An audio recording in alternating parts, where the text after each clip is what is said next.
Hello guys, this is my first time making a video, so please understand if I sound kind of off. So I'll be going over my back day today, which is on Wednesday. So my program right now is high intensity and low frequency. I run a 5-day split right now.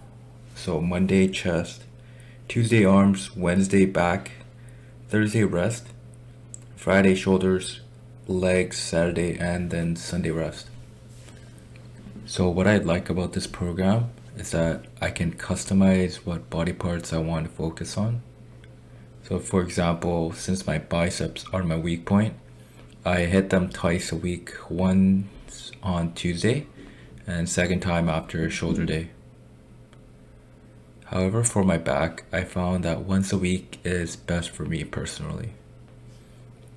So I ran push-pull legs twice a week for about 4 or 5 years, which I built my foundation, like my strength.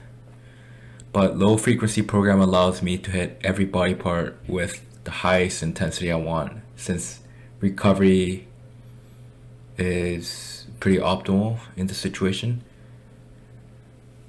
So the most important part about progressive overload is working harder than last time, like Greg DeSitt says, if you know him. I'll put up my routine if you want to screenshot it for later and try some of the exercises I use. So I'll go over each exercise and why I chose these exercises. Before every workout, I warm up my shoulder rotator cuffs with bands, which you can find on YouTube, and I make sure to warm up my lower back. I start off by doing overhand lat pull downs for a warm up to pump my lats and start letting my body know that I'm going to hit back and warm up my mind muscle connections. Keep in mind that a lot of my back training methodology came from Dorian Yates, which has one of, if not the best back in history of bodybuilding aside from Ronnie Coleman. So a lot of his back ideas are excellent.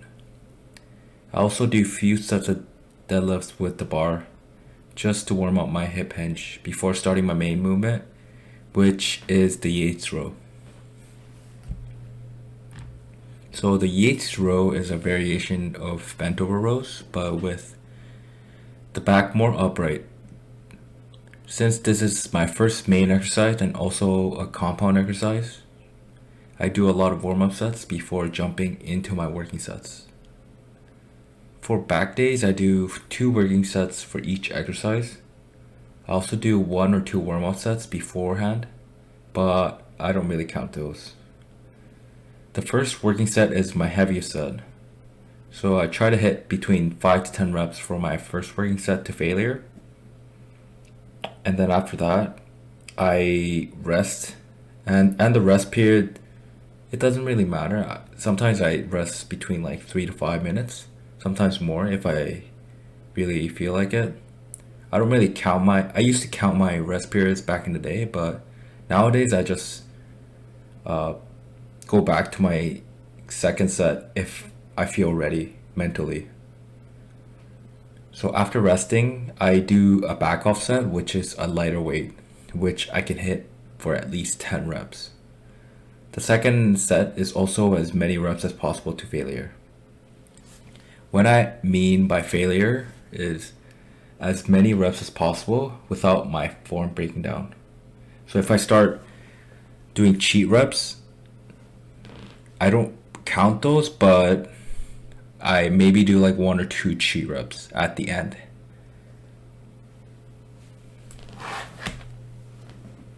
So after the Yates row, I do pull-ups after that. Oh, and I forgot to mention, when I do back exercises, I do like 2 to 3 seconds downwards and really let my lats stretch, and maybe I do like 1 second pause at the top to squeeze, my back. So for pull-ups, I also do 2 sets here, 2 main working sets. And at the end of each set, I do a very slow negative. So when I can kind of feel that this is going to be my last rep, I do a long negative from the top as long as possible. So after pull-ups, I do dumbbell rows.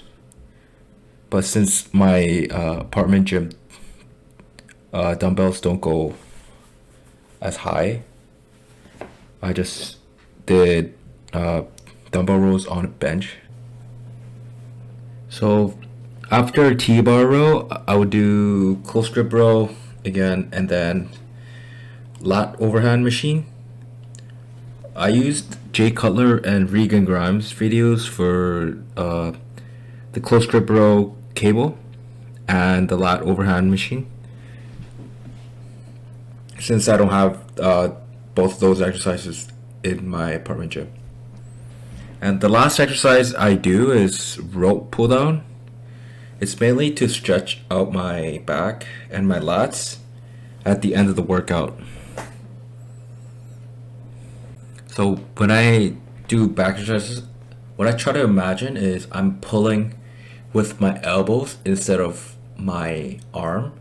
I try to imagine I'm pulling my elbow towards my back when I'm doing horizontal pull exercises, or if I'm doing like vertical exercises like lat pull downs or pull-ups, I try to imagine my elbows pulling towards the back pocket of my pants to really engage the lats.